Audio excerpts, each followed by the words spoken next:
Local खबरों के बाद अब आपको ग्लोबल फिक्र से जुड़ी पश्चिम एशिया की खबर दिखाते हैं। बहुत तनाव है, बहुत चिंता है। अगले 48 घंटे हम सब के लिए बड़े इंपॉर्टेंट है। इजरायल और लेबनान के बीच जमीनी जंग जैसे हालात तेजी से बन रहे हैं। लेबनान पर 4 दिन से लगातार हवाई हमले करके 600 लोगों को मारने वाली इजरायल की सेना ने अब एक बड़ा ऐलान कर दिया है।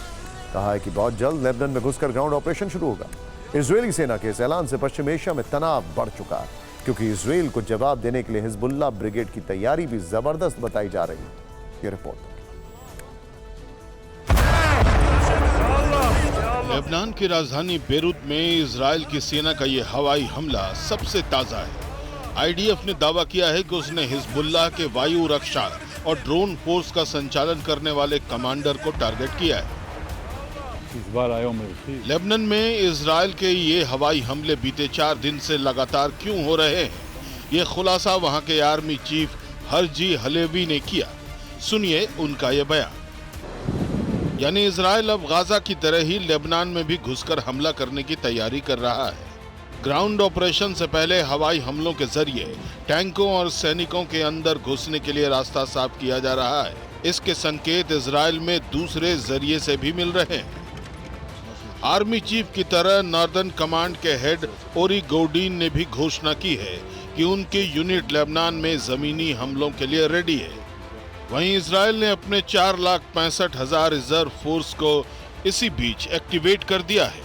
लेबनान से युद्ध के बढ़ते खतरे के बीच भी इन्हें तैयार रहने को कहा गया है। इस फैसले का एक बड़ा मतलब ये भी है कि इजरायल और हिजबुल्लाह में जंग लंबी चल सकती है, लेकिन इजरायल ने अगर लेबनान पर जमीनी हमला किया तो जवाब में ईरान समर्थित गुटों की तैयारी भी बड़ी बताई जा रही है।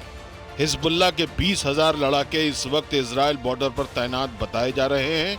इराकी रेजिस्टेंस ने भी ऐलान किया है कि इजरायल से युद्ध के लिए उसकी ओर से 1 लाख लड़ाके तैयार हैं। यमन में हूती विद्रोहियों ने सीरिया में पहले ही 1 लाख लड़ाकों को इजरायल से मुकाबले के लिए भेज दिया है।